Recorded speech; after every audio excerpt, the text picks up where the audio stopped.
Okay, strength session number 5. We've got upper body like pressing dominant session to work through. Okay, so we've got in there 3 parts. Part A, it's going to be 5 sets. We're going to do a primer of either plyo push-ups or just regular push-ups. Just 5 reps. Shouldn't be to failure that. So just a quality like explosive set of 5 reps. Then we're going to go into 8 to 12 floor press. Okay, so and then rest 2 minutes in there. So we're going to go 5 sets in there. Okay. Part B, we're going 4 sets. We're going to do shoulder press, a tempo shoulder press. Okay, so that can be both arms together, pair of dumbbells, kettlebells, weight plate, barbell if you're lucky enough to have one.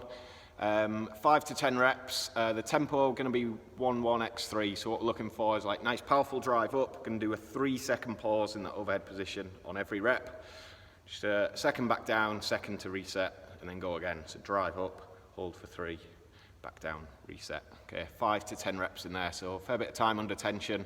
A lot of work on just that control, stability and strength in the locked out overhead position. Off the back of that set, you're going to go straight into 12 to 20 reps of chest flies. So just lay down. I'll demo all these exercises in a sec. 12 to 20 reps just wants to be a fairly lightish load for that, probably lighter than you're doing for certainly your shoulder presses and your floor presses. Okay, so if you've got something lighter you can work with, brilliant.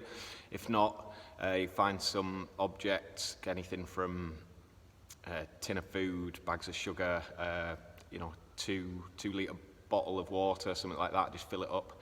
Okay, and you could give it a go with them, just sort of fairly high volume quality reps there. And then part C, we're going to go for a 5-minute AMRAP. So we're just going to work through 5 minutes, get some big volume in here on some bench dips. So just want a fairly comfortable movement where we can get like fairly high reps, certainly on the first set anyway. Just going to go bench dips. You could use a sofa, box, bench, anything like that you can rest on.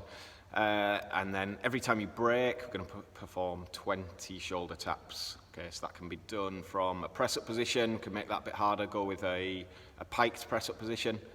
Or you could even go with like some handstand variations, maybe inverted against the wall, sort of 45 degrees, or if you're real strong with your handstands, you can start a walk, go into a wall climb and do your 20 shoulder taps from more like a handstand position.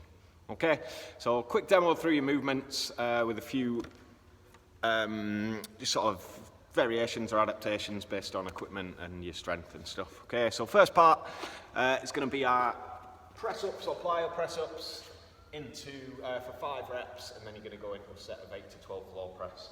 Okay, so if you're going with plyo push-ups, just looking for like good controlled descent and explosive off the floor, and then make sure you can control down into the next rep and you're not just like landing with a load of impact coming down. So setting up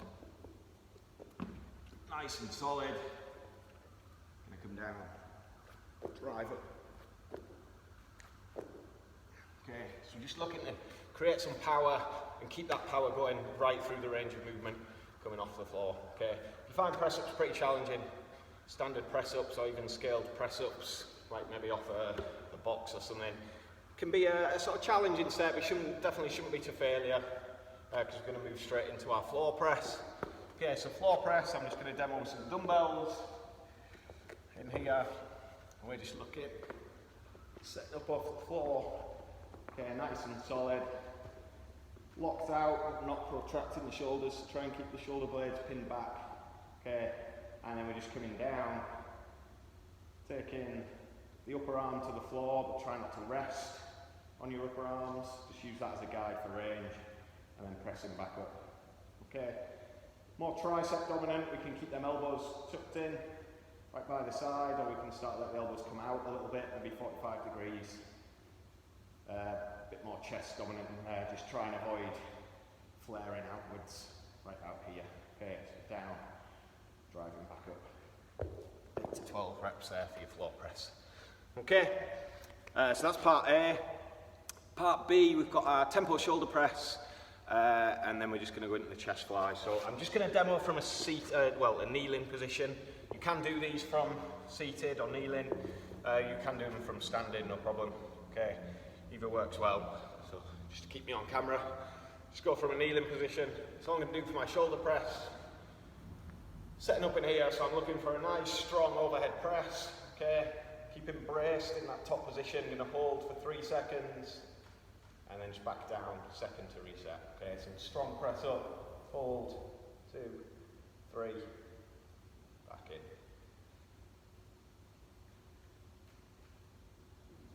Okay, just depending on what weight you've got, might be you've got a really heavy dumbbell, you just go with a single dumbbell, and driving up, hold in there. You can do that with a weight plate, kettlebells, okay, and then you can play around with the rep scheme.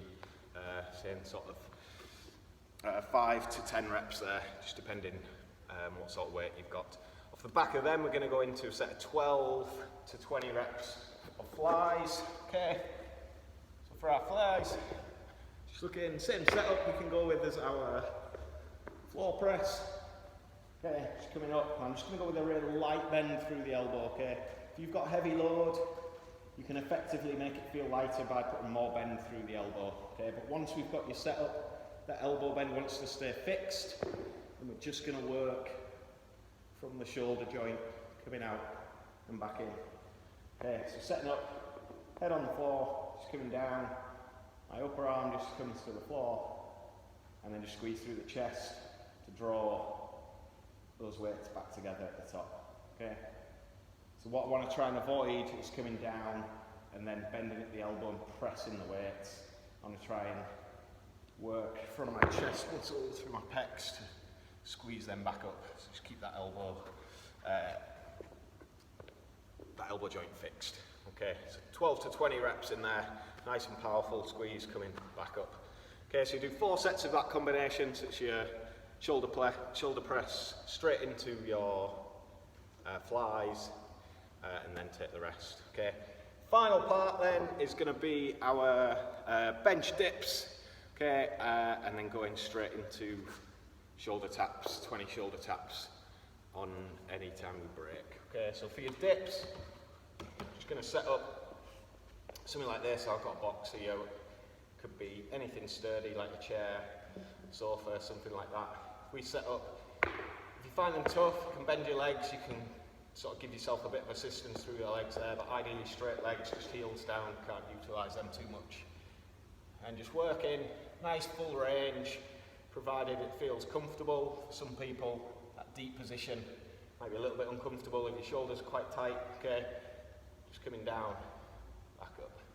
Okay, so you can see bottom position, my elbows are pretty much stacked over my wrist. So I'm loading the triceps, driving back up.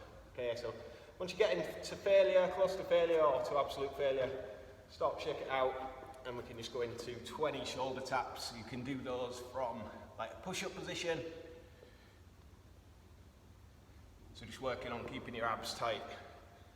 And then we've got that one hand coming off the floor. If we want to make that maybe tougher, a bit more shoulder dominant, I could go with a pike position. So I can get in here, keep my head through, so try and avoid looking at the floor. Okay, and I can do my shoulder taps from here. Like so. Or if you're nice and strong with your handstands, you've done them before, you can go into a wall climb, wall facing handstand or half handstand, and you could do some shoulder taps from there if you want to. Okay, just 5 minutes through, that should get you a good burn to finish off in there. Okay, so that's session 5.